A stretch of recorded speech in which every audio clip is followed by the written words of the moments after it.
Kevin Alons, am I saying your name right? Alons, yeah. Alons? Alons, Alons. correct. Kevin Alons. He is an Iowa State Senator, District 7. Where's District 7, Kevin?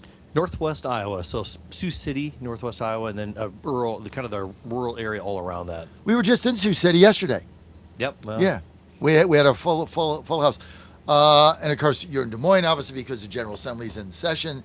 So good timing. What are your constituents saying? What's on their mind here in Iowa, Kevin? well, I don't know if it's been talked about yet on your program, but the issue really at the forefront that I've been involved in is eminent domain and personal property rights. So there has been this, really since I've been in the Senate, this is my 4th year, and it predates me, that we've had this discussion and a fight about are property rights going to be protected and when can eminent domain be imposed, and that's something that my constituents really care about. I've taken a strong stand on that issue, really led on the fight, and they appreciate that. So in Iowa, along with eminent domain economy, how do they feel about the economy? What do they see as the future? Optimistic, not optimistic? Well, I think it's mixed. The ag economy is under pressure right now, and that's one of the excuses that they're using for what will have to basically allow this monopolistic control of production of ag production in our state to continue, which is the argument they're using. Define that monopolistic control of ag. Define that. Okay, well, so Iowa has a good portion of our economy is ag, and a lot of ag is corn. We raise Right. corn. Corn has in the past been used for feed and other purposes. It's as we grow more and more corn, I say it's kind of like more cowbell, more cowbell. So we're ending up with so much corn that there's not a traditional market for it. So we started creating fuel. So that ethanol model has been overlaid over the ag economy, and it really distorts things. And so ethanol now produces pretty much pure carbon dioxide. Carbon dioxide, up until recently, has been very vilified by the federal government, by the EPA. And so using that, I would say, unscientific justification, they've created these federal subsidies. So really this whole project started down the path of chasing massive federal subsidies. And so that's been the justification for creating this pipeline. And that really is going to take what was called at the time a pollutant out of the state, where they would bury it underground and save the planet. Well, everybody has recognized now that's not actually reality. That's not science. So now they're pivoting to we're going to treat the CO2. Increasingly, they're admitting, it is a commodity, but it's a monopoly because they're going to take the CO2. When I say they, the company making the pipeline. So they're saying we're a common carrier. They're saying that they're qualified for public use and therefore getting the power of the state to force their way through people's land. But the truth is they're going to take the CO2, which actually has real value. They're going to take it out of the state through a pipeline, and they're going to have control of it. Really, in the end, that is tied to corn production. So corn production makes ethanol makes CO2, and that is going to become a driver. And so if you own that pipeline, you own the commodity, you take that product out of the state, you now have basically have a massive amount of control over a massive part of our economy. Reaction, Eddie Andrews, to that. 100%. You can't get a pipeline unless you get the tax credits, and it's almost like if AOC started the Green New Deal and then blended with a rich Republican donor. I mean, that's what you have. You just have this nonsense that is based upon faux science, mixed with Biden level incentives, and that's how you get to this point where you have rich Republican donors effectively violating the Constitution, the Declaration of Independence, and the individual rights all over $1.9 billion a year. They don't see the property. They don't see anything. All they see is dollar signs, and they've been bullied for the last 4 years. And we've just been standing up to them and just saying not on our watch. What is the pipeline that's coming in? They can't do the pipeline without the government subsidies. Right. They can't do it without it, and they can't do it without eminent domain seizing property, right? And the purpose of the pipeline is to what? Well, and then that's the thing. They've got a conditional permit. It goes through multiple states. The conditions were set so that they wouldn't be able to execute eminent domain and really build a pipeline until they had permits and So what are permission they to go putting through in all the states. pipeline, and where are they shipping it? Well, it's carbon dioxide. They're shipping Liquid. it through the pipeline, and the original and current destination is North Dakota, where they'll put it 2 miles underground, where they can put supposedly massive quantities of CO2 and sequester it forever. That's the argument they've used. So they want to get the ethanol, to get the corn production. It produces CO2. They want to get the CO2 out of the state. So they do a pipeline, a green pipeline. They dump it somewhere under the ground in South Dakota North. by Sioux North Dakota. City. They dump it there, but they can't do it without the subsidy. So the whole state now, everybody's dependent on the government subsidies for everything Well, government. in the ag business. Yeah, government subsidies. But again, once you've built that and you've established this, because there's other uses for CO2. I think there are uses that I know there are uses that we haven't really fully vetted. But They're not getting subsidies. But yeah, I mean, they'll qualify for subsidies. But even above beyond that, there's other the second. profit revenue that will be out of the state control, probably not happen in the state, and that's really what we're missing here. They have a monopoly. They now have control of this, which really gives them leverage over the entire corn production. The pipeline producers have Yes. the monopoly. Yeah, the pipeline, people who own the pipeline will be effectively own the CO2. So now you own the pipeline, you own the CO2. They're obviously they're no way in that manner a common carrier, because they're not a pipeline company. They really have control of production. And the thing is CO2, just like any commodity, you can value add. But if that value add is controlled by one company and they can do that out of the state, that is effectively you have stolen the resources of our state and you've granted that to one entity. That is unconstitutional. It's un-American, and we have to solve our economy, our economic woes. Who is the entity? Summit Carbon Capture is the company that's been pursuing this, the one at the forefront. But Can I mention something here? Yes. Well, Joe. what hasn't been mentioned, what hasn't been mentioned here is what's called enhanced oil recovery, which they never mentioned in their file. We lost you, Steve. What is it? The company's Summit Carbon what? Capture or Summit Solutions, pipelines. maybe, or whatever. Right? Southern. Just goes by Summit. Where Summit in the Carbon. process does the carbon dioxide get generated? Well, the Ethanol carbon plants. dioxide is a byproduct of the ethanol production process. I Right. think Yeah. Steve So is it- back. Go ahead, Steve. So they bleed it off. You're back. What in. hasn't, thank you. What hasn't been mentioned is enhanced oil recovery. That was never mentioned in Summit's applications before the Iowa Utilities Commission. But one of the uses I think that probably might be really behind this that they just didn't want to talk about before is enhanced oil recovery. They can take CO2 and pump it into the ground in mature oil fields. And apparently this CO2 enables them to get to oil in these mature oil fields that they could not get to otherwise. That's called enhanced oil recovery. They've only just begun to talk about that.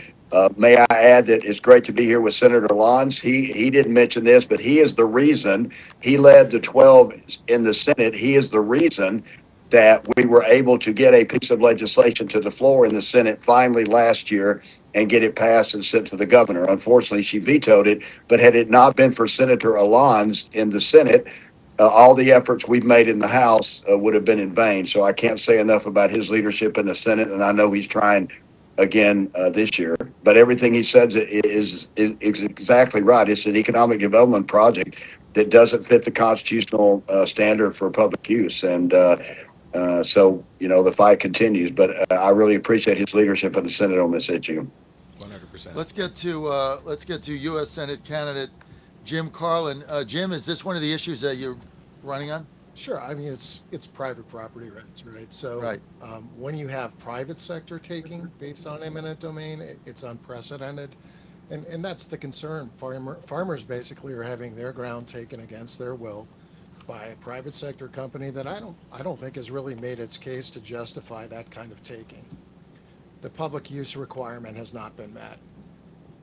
So let me ask you something, Jim. You're running against Ashley Hinson, Congresswoman Hinson. Yeah. She's the only overwhelming favorite. She's been endorsed by President Trump. We understand that she guts back to the district, unlike Congressman Feenstra. It's been the rap on him, not going to forums, etc. I got him on my show tomorrow. What's your beef with Ashley Hinson? I don't think she's the overwhelming favorite. I actually beat her in the straw poll during the caucuses across the state. It was 19 counties participated in, 1,000 voters. We beat her 54-36. She doesn't have a lock on this thing by any stretch. And So what's your beef with? I mean, she's a sitting she's not congresswoman. MAGA. John, she's not MAGA. So she actually caucused for Nikki Haley in 2024. She supported Liz Cheney after Cheney voted to impeach the president. And her endorsements from Lindsey Graham and from Mike Pence, the associations speak to who she is.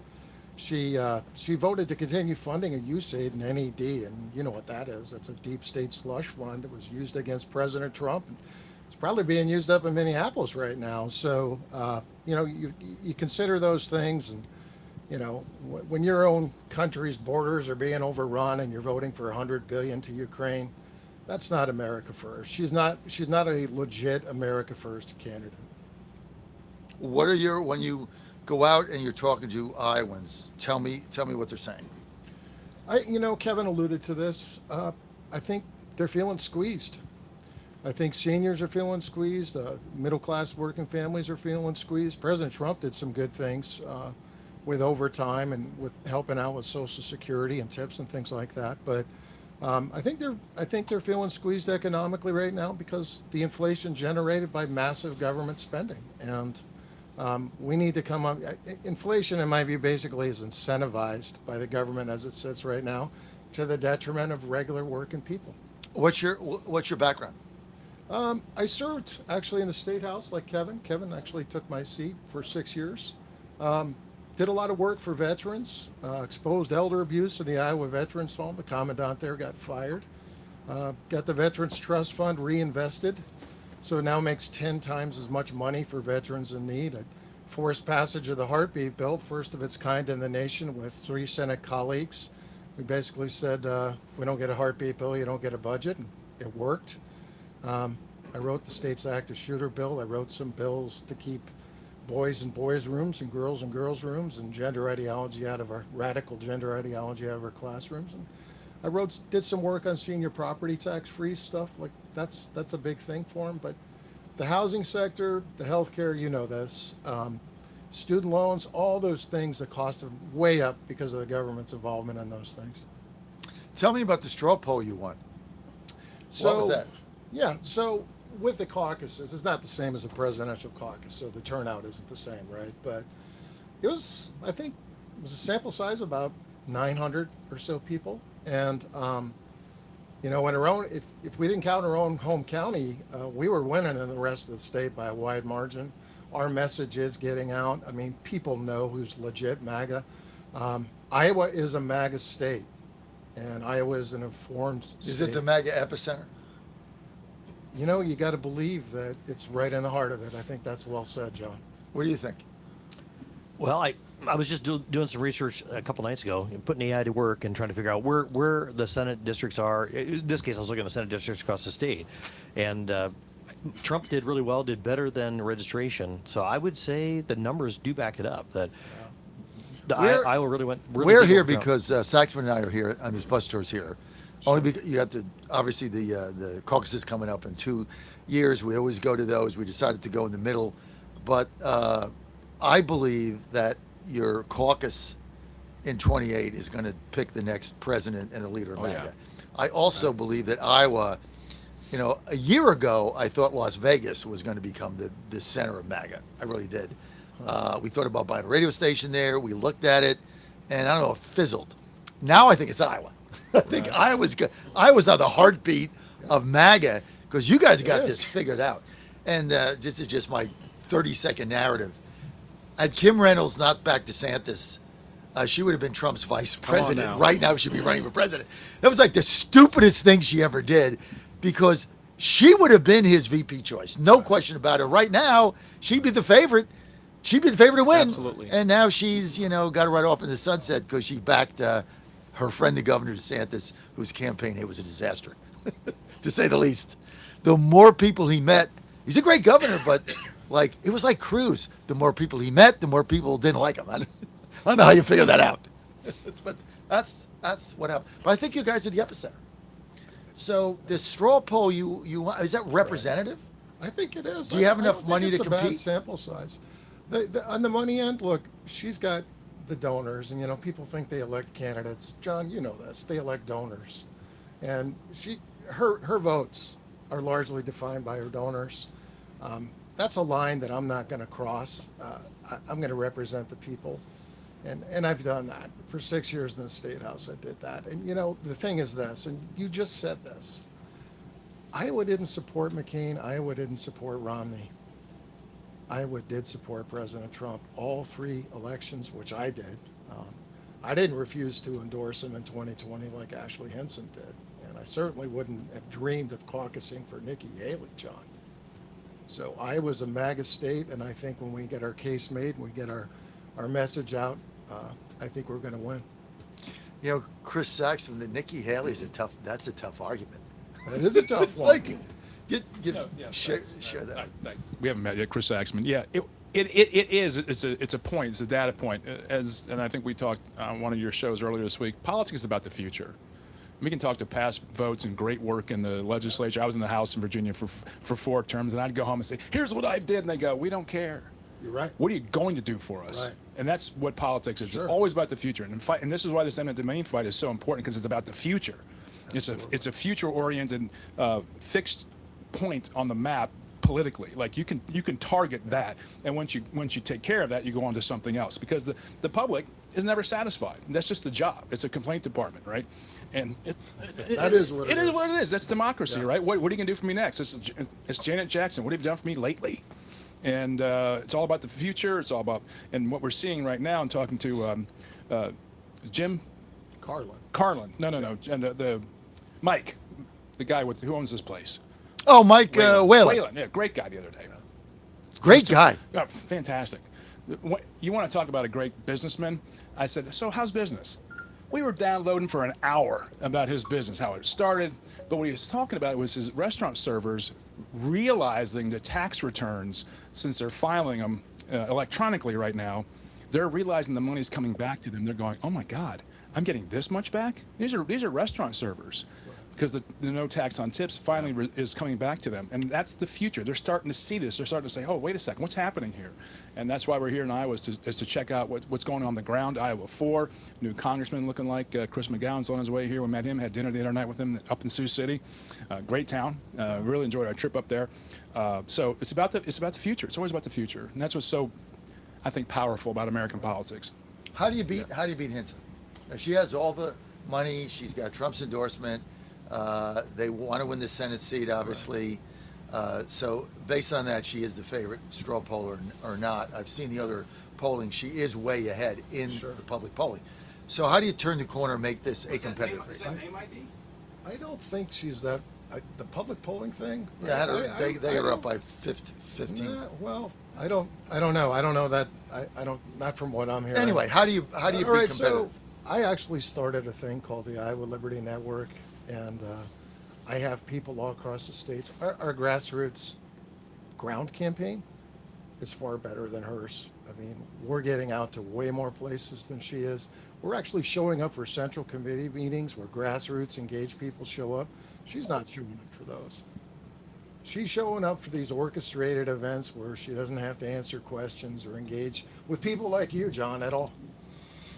We did invite her on. No response. There you just go. For the record. What does that tell you? Well, we invited Randy Feaster on, and they got right back to me, and he's coming live tomorrow. So all this talk about, Feaster doesn't engage anybody, and he isn't good. I'm just saying, he doesn't go to the forums. Last I 2 weeks. made one phone call. One phone call to Feaster's chief of staff. Guy returned my call in 15 minutes and got him on live tomorrow in wherever we are. So just saying, but Hinson... Since he didn't get an endorsement, he Hinson- has been active. I will say that, Hinson the last didn't- 2 weeks. Hinson's people ghosted us. There you go. They ghosted us, Chris. You're not the first media person to say that, by They the way. ghosted me. Ghost. What do you think, Kevin? Let's wait in here. Just Bring about- this home for us, this whole thing. Oh, wow. I mean, I think that we are going to find out. I think we are. Iowa's in a process of figuring out that we can't just follow the money. We have to actually think about what are the principles, who's running, what are they talking about. I think that is happening. I think people are waking up. I think what happened last year opened people's eyes, and they're seeing that we have to look deeper. We've always been a state that's been grassroots, but I think we're becoming more grassroots. Can I just add course. on that? So a couple years ago, Eddie's running for governor, by the That's way, right, Eddie against Ant- Randy Feenstra. Yes. And who's the other guy? Steve. there's 5 total, right? And by the way, John, if you move to Iowa, there's still time for you to jump in. I mean, I'm just saying. We have a lot I'm of running. people- I'm running for Ward 2 chairman in Washington D.C. I'm actually going to Okay. win that race. Awesome. So let me just say, When you come to D.C., visit me. I'm there. I'll join you. Okay. 2 years ago. Safest city in America. Now. It's not saying much. Hey, I've talked to those guys. I've talked to those people when we were there in D.C. They Safest, love it. most beautiful city in America. Trump has turned it in from a complete crap hole Come where on. you couldn't There you walk go. down the street. I wouldn't let my Kudos. wife go to the metro. It's a complete disaster to the Disneyland of the Yeah. North in 9 months or less. 100%. Go ahead. A couple Sorry. years ago, I started campaign finance reform because I saw, even in Iowa, the corruption train. And I just said, guys, we've got to get money out of Iowa politics. Now, I know that's a weird position to be in because I'm in politics, right? And you need dollars. But that's the only time I've ever seen a bill get its subcommittee pulled. I don't mean killed, the bill killed. I mean, we got a text that Sunday and says, you no longer have a subcommittee. That subcommittee there will be no engagement on this. And I see that all the time. And I can say that especially because Iowa is such a grassroots state. We can reach these people. It's not California where all you do is ads and postcards, right? People want to see you touch the flesh. They want to see you at the pizza ranch. They want to see you at the local town hall. And you can still do that. It doesn't take $50 million unless if you have the right message. I've been outspent every race that I've been in, sometimes 6-1 in a blue district, and still won because I had the powerful message that penetrated through that garbage. But we do have to get money out of Iowa politics while I'm still asking for your dollars to do that. And if I could just exit on this, and I do apologize because speaking of the future, I have a group of students who is waiting on me that I need to get to. Never stand the students up. Yes, I will be. It's been an honor to be on your show, John. All you guys and the staff back here. Larry, I got to get one of these buses for Eddie Andrews, but in the meantime, you guys know where to reach me, eddieandrews.com or eddie4iowa.com. God bless you. It's been a pleasure. Eddie, thank you. And we have a straw poll out for the 2028 presidential primary here. The caucus is here. I'm going to send that to you. If you could send that out to your team, I will participate. I would appreciate it. Going to ask Kevin to do the same thing and Jim to do the same thing and Steve Holt to do the same. Send that straw poll out. We want to get people's opinion. You can rank the candidates first choice down. Just before you go, though, I learned so much today, but I also learned when you guys talk about ethanol and how your state is so dependent on it now. How does Cruz come here in next year and say, "Hey, I'm the guy that deep sixed your agriculture commissioner that Trump nominated to be deputy ag secretary, and I deep sixed them because I got my oil buddies, and screw you guys and your corn ethanol." How's he going to answer that, Kevin? Well, I don't know. It didn't work last time. I don't see it working You again. came pretty close, though. Yeah, that's true. I mean, last time I think it worked. It almost worked, as you said, just because he was right on a number of issues that we care about. Those issues still prevail, but I don't know. I think that ship has sailed. So that's just my opinion. But I think that for Cruz, I don't think that message is going to be But a how does winning he answer message. that? Because that's the first diner he goes to, somebody's going to ask him that. Like, how does he answer that? Well, I think more and more people understand that you need subsidies or you may need subsidies to get things started.